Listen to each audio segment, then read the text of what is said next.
Dbrand claims it has now fixed the detachment issues with its Killswitch case for the Nintendo Switch 2. I've now got the, I don't want to dox myself, I've now got the updated Killswitch right here, so let's find out if this new version actually passes the all-important Joy-Con test.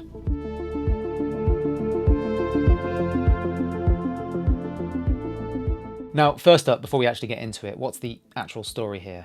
Well, back when the Switch 2 launched earlier this year, so too did Dbrand's Project Killswitch. It's a purpose-built kind of all-in-one case, complete with grips to make the Joy-Con a little more kind of ergonomically friendly, particularly for those long portable play sessions.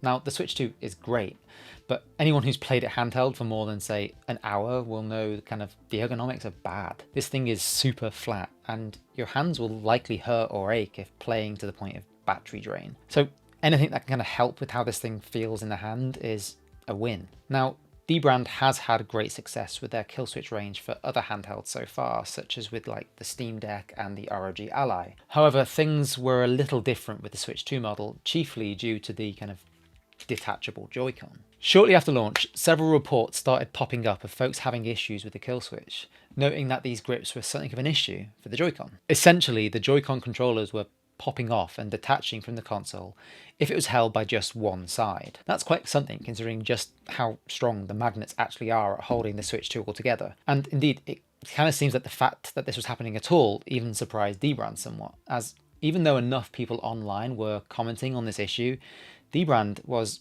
initially kind of a tad dismissive of the whole thing, posting to Reddit and stating that, and I quote, "Nobody routinely holds their Switch 2 like this. And sure, maybe you don't, but if you do find yourself holding it like this, then you shouldn't expect it to fall apart in your hands." Having a case that actually introduces new problems that the base Switch 2 doesn't have ain't great, and the entire thing kind of reminded me back to the iPhone 4 AntennaGate in 2010, when Apple essentially all but said, "You're holding it wrong." Now, it didn't take long for Dbrand to change course and thankfully realise that they needed to fix things here. They turned around and essentially said, yeah, you know what, you should be able to hold this thing however the hell you damn well want. And they got to work on finding a solution. And that solution is right here. Now, a quick FYI, I didn't actually experience this detachment issue firsthand with the original Killswitch, but I also didn't go out of my way to kind of aggressively try and test the strength of the connection either. But enough folks did, so here we are. In addition to the Joy-Con improvements that we're looking at today, Dbrand has also made a handful of other changes to how their docking system works, with new grips on the dock and protective skins as well. However, today we're just looking at the Joy-Con side of things, but I will say that it is good to see Dbrand kind of taking a comprehensive approach to getting things right across the entire Killswitch product for the Switch 2. Damage control done right.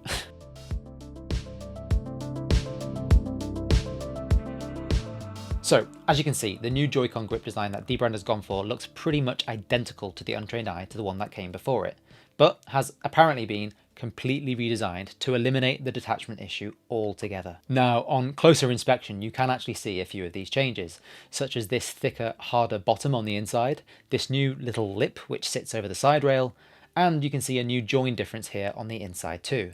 Now, this one may be a bit hard to see on the camera, but the side here which runs along the back of the Joy-Con now sits a little lower than the first version did. Now, I'm unsure what plays the biggest part in making this all secure, but taken together there's clearly a fair few differences here.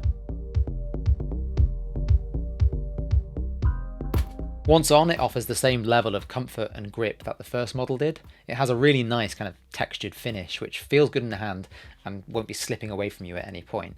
And these lumps on the back, I don't really know what else to call them, are a really good size too, offering a nice curved spot to rest your finger on. It's a real step up, comfort-wise, over the stock kind of Joy-Con that come with the Switch 2. So, let's test this thing.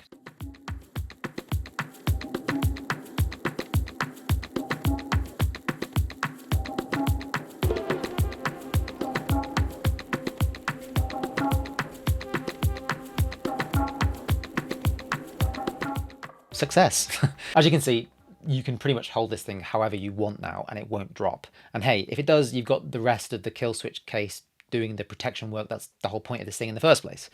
I primarily play my Switch 2 in handheld mode, so this is a win. There's not much else to add here. With these updated and renamed Joy Lock grips, you can now hold your Switch 2 as long as you want without any fear of this thing detaching. And I'm pleased to see Dbrand do right and actually fix this, meaning the Killswitch is now an easy to recommend all-in-one case, especially for those looking for a rugged yet comfortable option. As you might expect, the Switch 2 ecosystem has gone bananas. Since launch, sorry. So this is just one of many solid options available now. If you're in the market for a new case, then the Dbrand option is well worth a look. But the fine folks over at Deku Deals have done the legwork, testing a ton of other choices as well.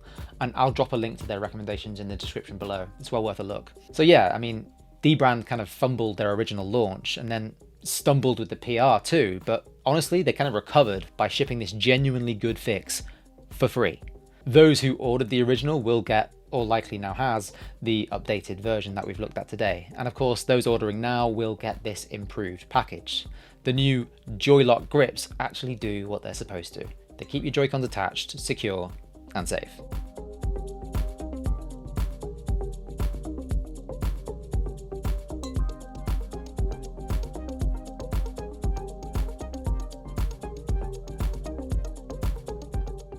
So that was kind of the Killswitch Switch 2 saga, complete with problem, backlash, apology, fix, and now a grip that grips. If you had any issues with the original, let me know, and maybe you've got your free replacements already. Drop a comment below and share what you think of this whole thing. As always, a like helps feed the algorithm gods. I'm Chris for Overkill, and I'll see you in the next one. Cheers!